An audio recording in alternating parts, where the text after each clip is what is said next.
What's up, y'all? What's going on? Welcome to another story time brought to you by ABC Read, ABC Learn, in which I am here to help you develop and nurture that love of reading in every child as well as every adult, with our particular focus, our emphasis is on our Black children, Black adults, Black families here in America and across the globe. Welcome, and more welcome to you. And I hope that you all have read or your plan is to read for at least 30 minutes, y'all. Y'all see how I was doing it? Had to get it rocking, you know what I'm saying? Yeah. Y'all didn't know I can jam and boogie a little bit, huh? Try to break it down for y'all. Break it down. Yeah. Yeah. That's how we do it. Hey, y'all. What's going on again? Of course, I am here. I am here to do another read aloud because, as we know, the studies have been shown that reading aloud is the single most important activity that contributes to a child's reading success. If that is the case, then how come the teachers they really not doing it in the classrooms? How come they are not reading daily to these children in these classrooms, especially our Black children? I ask my students faithfully, because y'all know I'm a reading tutor, right? And a reading motivator. That's right. Pre-K through third grade. I have increased those grades a little bit because I am tutoring now a couple of fourth graders as well as a sixth grader. Okay. And but I asked my students, I said, are your teachers reading aloud to you all? And I'm saying, are they doing this every day? I'll get either sometimes they are or they're not really. And I'm like, they're not reading aloud. What's going on? If people are going to take the time and do all of these studies and say how, oh, yes, we found the research shows and the data is in, everybody's got all of this data and research. But I'm like, okay, well, you got to use it. We can't go around spitting out numbers and saying that we're doing research. And then if we find that, okay, the research shows that if you do this particular thing, then this is what's going to help that child or help whomever and whatever it is that you're studying, then we need to keep doing more of it. But that's all right, though. That's all right. That's why I'm here.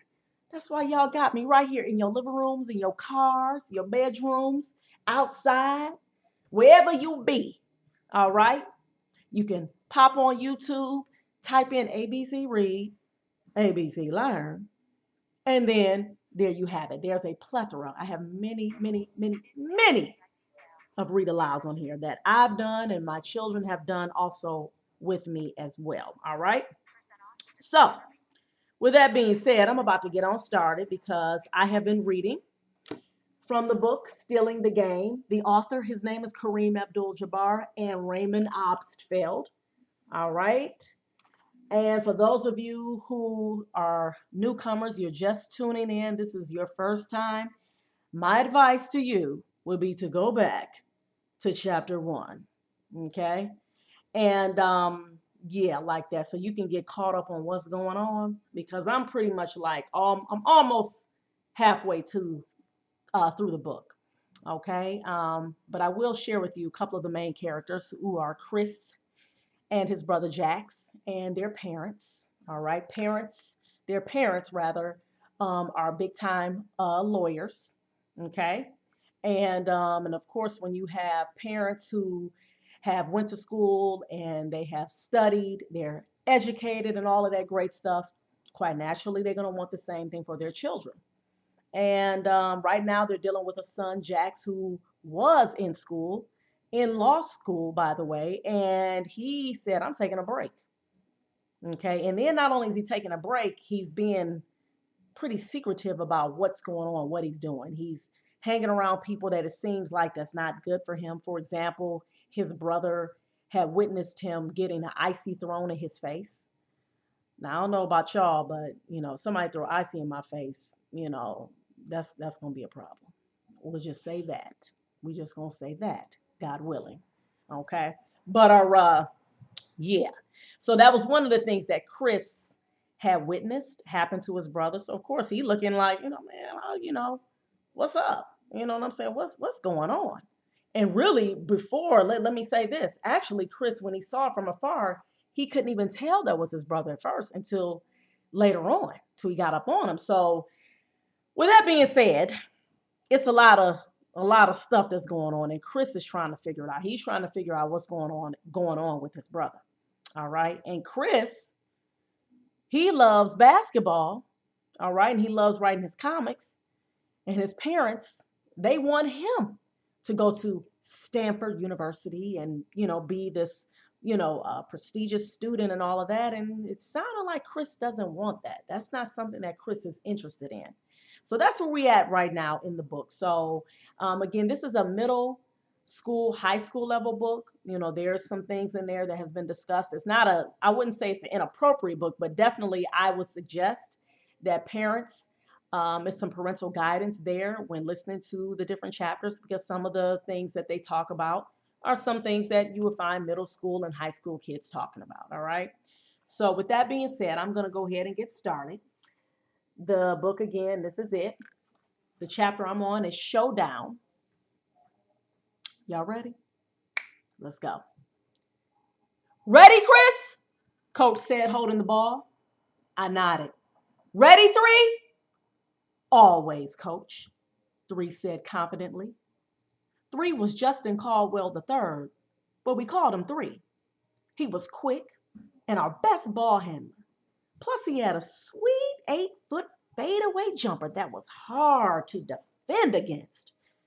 Coach bowled the ball down the court. Go! He shouted. Three and I leaped across the baseline and ran full speed down the court. No one cheered or called names. Coach didn't allow it because he didn't want any player to feel bad if they weren't being cheered for. Besides, he told us, you don't play for cheers. You play because you love to play. You let any other reason creep in, and you risk losing the fun. Our response? Yes, I understand. But we didn't, of course, because having people cheer from the sidelines is part of what made it fun. Otherwise, why build bleachers? None of this stuff was on my mind as I raced toward the rolling ball. The only thing in my head was the ball, as if my brain had morphed into a basketball. Get the ball! Get the ball! My basketball brain chanted. Three kept pace next to me. I realized that I wouldn't be able to outrun him. We were too evenly matched in the speed department. So I had to try something else. As we both got within 10 feet of the rolling ball, I saw Three start to crouch a little and reach out his hand to snatch up the ball. That's when I made my move. I crossed in front of him, slightly bumping him with my hip as I passed. This knocked him sideways a couple of steps, but he quickly recovered. Keep running, Weston! Coach yelled. Out of the corner of my eye, I could see that Weston had stopped to watch us. He ignored Coach's warning.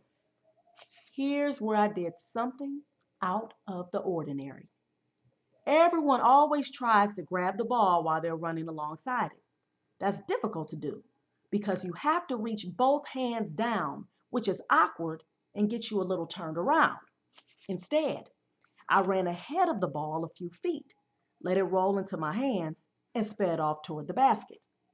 Three was only 2 feet behind me and gaining fast. I went into my layup mode.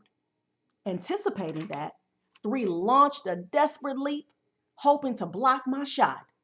However, I'd expected that move and stopped dead 5 feet from the basket. Three hurtled past me. I shot the bank shot. Score! No adult riddles or life lectures or hidden meanings. No secrets, no lies. No brother hiding something. No parents pushing you somewhere. No hidden drawers. Just a ball through a hoop. That I understand. Whoa! Y'all see this? Oh my goodness. This book right here. And I love how this book has these short chapters. I mean, they're no longer than maybe about 4 or 5 pages, but they're so powerful. It's like after you finish reading that chapter and you get to the end, it's like you just want to know what's about to happen next. What's up? What's going on? Oh my gosh, you have like tons of questions. And that's how I really appreciate this book. I love the way they have written this book. I think it's very exciting. And honestly, again, like I said, even though there are some things in here that I believe is for middle school and high school, but it's up to the parents' discretion, because sometimes you can read a book and even if they may say a couple of things in there, you can just skip over that part. You don't feel like you have to read every single word that you see, especially if it's something in there like maybe it might be a cuss word, all right, or maybe something in there that you like, you know what, I'm gonna skip past that little part. You can do that during a read aloud too. All right. So with that being said, y'all, I'm out of here. I'm out of here till next time. Please, please remember to press that like button, the subscribe button, the notification bell, all right? All of that good stuff, all right? And make sure you share these videos. We are empowering our children through literacy, all right? Make reading great again, okay? Remember our ancestors, all right? In Africa, they always valued literacy, whether it was the oral tradition where you had the griots would sit in the villages and, tell stories. Okay, that's the foundation of reading, listening to the stories, all right? Also, you had the massive libraries in Timbuktu, in Alexandria, Egypt. Okay, so we come from a history of folks who value literacy. So make sure that you show your children that you value literacy by always having books around them. That's it. All right, y'all. Remember to keep reading for at least 30 minutes a day. Peace.